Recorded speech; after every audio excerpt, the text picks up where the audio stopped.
The title Treading was chosen for the body of work for the small prints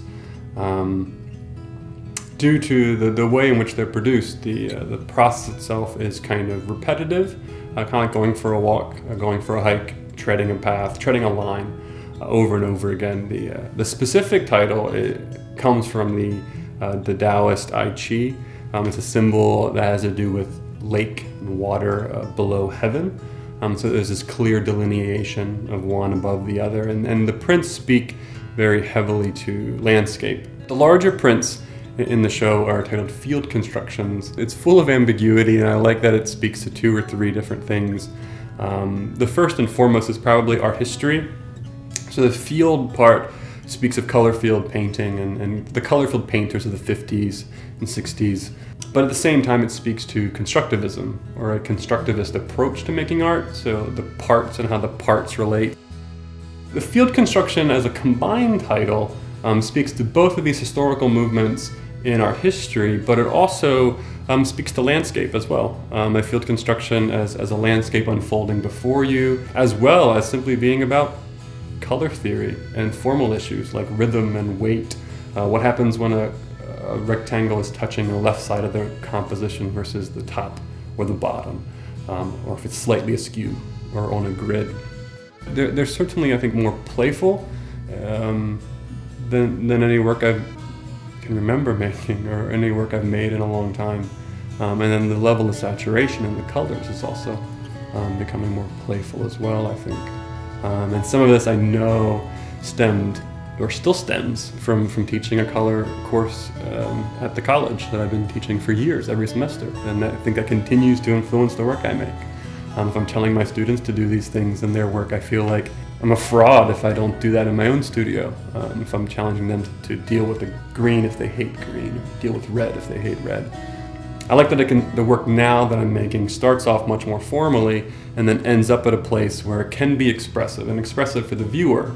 Because I think it's natural to look at these prints and find landscape in them, or find expression or emotion or psychology in that surface, even if I'm not being very overt or forward with the content. I'm letting it kind of float there a little bit more for you. I like the idea of art by way of reward instead of as a simple gift. You have to work a little bit to get there, and I do think the work requires time. It is quiet work. I like art that forces some time to digest and deal with, and then you find content and it perhaps stays with you longer then.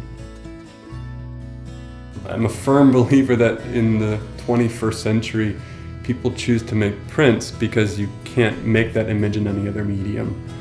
These surfaces that I'm interested in, the layering, even the way I'm organizing my thoughts, I think it lends itself to an etching press. It lends itself to inks and brayers and rollers, water across ink. I always talk about water displacing gravel or water displacing sand, you know, on a sidewalk even, which I find really beautiful. Those organic contours, those edges that happen by chance. And when you try to draw them and you try to control them, they don't look natural anymore. It has to occur naturally. And over the years, I've always contrasted it with the grid and hard geometry, because I love that conversation where the grid or the gridded line makes the organic stain look more organic, and the organic line makes the grid look much harsher. Years ago, I started using playing cards, initially as a texture. It was when I was actually printing. I was monotaping on wood, and I was using these cards as pure texture. I was just inking them up and kind of building them, transferring them onto the wood panel. It didn't require that I draw a grid or that I create a positive grid that the cards themselves created. They implied a grid. And my favorite part about it was that it was an organic grid, if that's possible. You know, this new thing that was created based on how I laid the cards down was uneven. You know, it was skinny at times, it was thick at times, it went back and forth. There was a really great organic chance-like quality to this structured thing. The architecture of it was very handmade.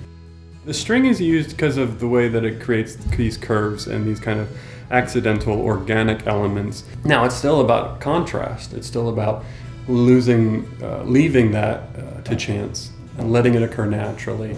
But that's always kind of combined with this obsessive control over color mixing, spending half an hour mixing the perfect color to go underneath something, and you might only see a tiny fraction of that color in the end, or it might all disappear.